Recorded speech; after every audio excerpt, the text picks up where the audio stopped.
All right, welcome to the conversation. We got a really interesting story for you guys about pesticides, whistleblowers, how dangerous are they, and whose side is the EPA on? Sharon Lerner is an investigative reporter at The Intercept, and she broke these stories. So Sharon, welcome to the TYT Network. Thanks for having me, hi. No problem. So Sharon, let's get right to it. You've got a lot of information here. The most recent is about whistleblowers. So let's talk about that. Who are these 4 whistleblowers and what did they say? Yeah, so these are 4 scientists, 4 PhD scientists who work in the Office of New Chemicals in EPA. And their job is to look at chemicals that companies want to bring onto the market and assess them and tell the EPA whether they present a serious threat to human health and the environment.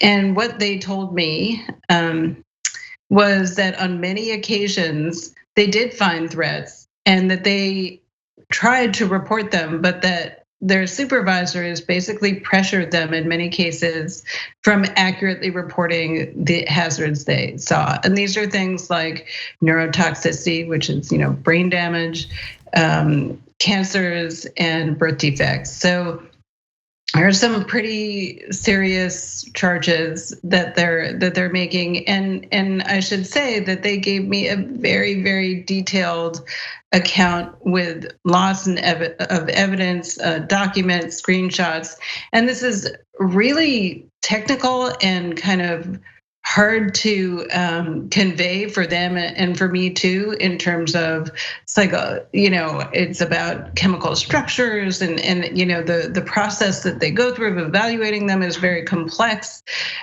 So it was a bit hard to translate, but I can tell you, having waded through it, that it's a very upsetting and very credible story that they brought. So Sharon, I want to get to who corrupted this process in the first place, because I think that tells us a lot about our government. But before we get there, there's so many questions I want to ask. For folks at home, is this mainly affect farm workers if the pesticides are dangerous, or mainly affect the consumers who are actually eating the food with the pesticides on it, or both? Okay, so the confusing thing is there are 2 different stories. The one that came out today is about whistleblowers in the Office of New Chemicals. And those are not pesticides. Those are chemicals that are used in other parts of commerce.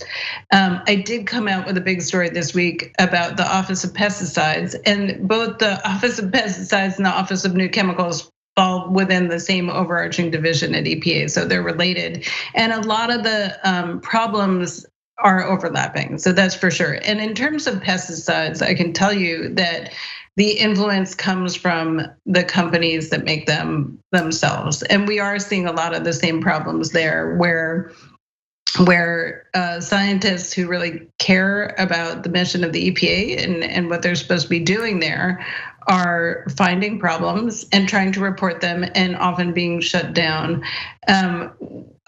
There were so many examples of this. One of the ones that really took my breath away at first was hearing about what, and I should say for the pesticide story, I spoke to 14 people who have worked in that division or still work there. And one of them was telling me about what they call yes packages. Yes packages are, it turns out, when a member of Congress or a senator will reach out to the EPA on behalf of a company that makes a pesticide that is being reviewed and say like, hey, speed it up and also make it come out okay. And I was hearing from the scientist about the yes packages that basically, if you don't have enough data, if you see problems, we don't care. Make it fit, make it work, make it pass. So these are the kinds of things that sort of really dispiriting when you think about those things do end up on your food. And some of them do anyway. And so I think in both the new chemicals and the pesticide story, we have the link of there are real public health issues here where there are real dangers being identified and dismissed and buried by the EPA. Okay, so that gets us to the heart of the issue, which is I was told that if you work for the government, your job is to protect the people. Okay, pause for laughter. Okay, so please clap. So seriously though, we know that the government doesn't work for us, it works for companies. The question and the interesting part is why and how, right? So there's two elements of that based on what you've already said. One is why the senator cares. That's a little bit more obvious, but I'm gonna get to that next, okay? But why does the EPA administrator care when a senator writes in a letter and says, hey, I have these dirty, corrupt crooks who pay me off in campaign contributions. Can you please poison the American people on their behalf? If you're an EPA administrator, why don't you go tell the senator to take a long walk off a short dock? Well, I should say it isn't always the EPA administrator. I think they're not always reaching out to the top. But the other thing is, I really feel from having spent a long time wading into this stuff over the past couple months, that it's wrong to think of the EPA as just completely bought and sold here and under the thumb of industry. I think really what's going on is that you have a battle within it, and you see part of it are the folks who are. There's a big revolving door issue with people getting jobs with pesticide companies, coming from pesticide companies, and other kind of chemical companies with revolving door. But also, you really do have people who want to do the right thing, and that's what with these whistleblowers. It really sounds like there's a battle going on, and they're one part of it. And the other part of it is this sort of cronyism and corruption. And it's with pesticides, I can tell you that has been going on for a very, very long time. And that part of EPA is particularly notorious for, shall we say, having difficulties disentangling itself from the industry. And that has been since really the beginning of pesticide regulation from before the EPA was formed. And it was actually, the whole agency was in part formed because of concern about pesticides, because Rachel Carson wrote about them in DDT, and everybody got sort of fired up as they understood that. And it was part of the goal to disentangle them. And we actually kind of got off to sort of an okay start with that. But it really is, I think, in large part about the incredible wealth and power of these major agrochemical companies that they've, I think, especially in recent years, been unable to fight. I mean, in the beginning, we were banning quite a few pesticides, 12 in the first decade of the EPA. In the past decade, 1. So. Yeah. Oh, I assume the pesticides got much better.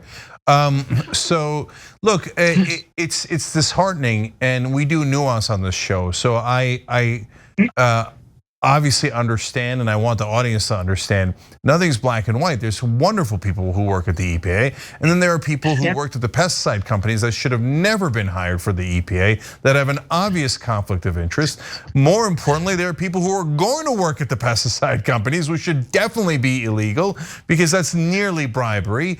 Our campaign contribution system with senators, I don't have to ask Sharon about, you all know that's legalized bribery. That why the hell is a senator writing a letter about pesticides? Oh, like he got all animated about how safe pesticides are? No, he took a bribe, and then so he writes a letter.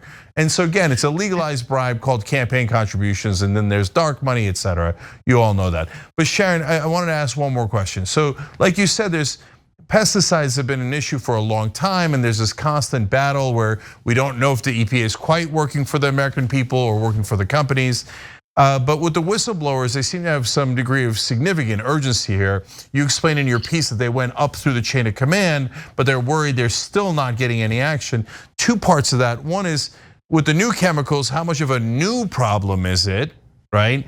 And then secondly, is this still happening in the Biden administration? Let me take the last part first. And sadly, the answer is yes. And I can tell you, so I spoke to 4 whistleblowers.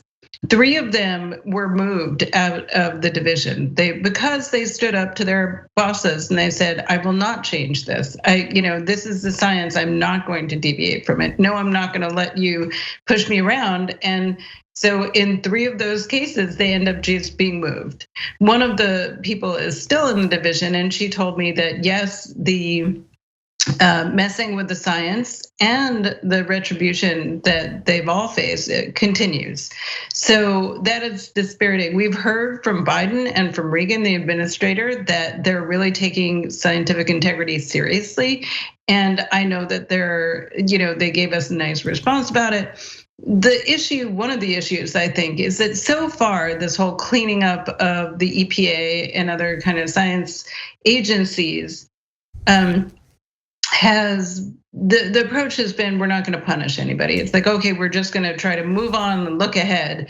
And I am afraid that in this case, the problem is so deep that it's not going to be solved unless people who are responsible are held responsible. So I think that's the reckoning that has to happen, and perhaps is going to happen, where it's, people are going to have to name names, do a serious investigation, and actually root it out. Take the people who are bought and sold and get them out of there. I can tell you that with pesticides, in terms of the revolving door, I did look at the directors of the Office of Pesticides and found that every single one, going back to 1974, who continued to work after leaving the agency, worked for industry in one way or another. So that's almost 50 years of tangoing with that. Yep. All right, we're out of time, but the stories are amazing. We'll put the links down below in the description box, which you should always check out if you're watching later on YouTube or Facebook and you're seeing this video. And Sharon, thank you for doing great work on this. And this is why I celebrate The Intercept, because they care about facts no matter which way they come out. And they don't do the silly things that the mainstream media does, that our politicians and our government is filled with wonderful, honest people that are having principled conversations. That's absurd. And so, and by the way, no one in the audience should be surprised it's continuing in the Biden administration. Everybody in media pretends Trump created every problem. He created tons and tons of problems. But corporate control of our government has been around for decades, well before Trump, and unfortunately, after Trump as well. All right, Sharon, thank you so much for joining us and for writing these stories. We appreciate it. Thank you for having me. I appreciate it. Thanks for watching The Young Turks. Really appreciate it. Another way to show support is through YouTube memberships. You'll get to interact with us more. There's live chat emojis, badges. You've got emojis of me, Anna, John, JR. So those are super fun. But you also get playback of our exclusive member-only shows and specials right after they air. So all of that, all you gotta do is click that join button right underneath the video. Thank you.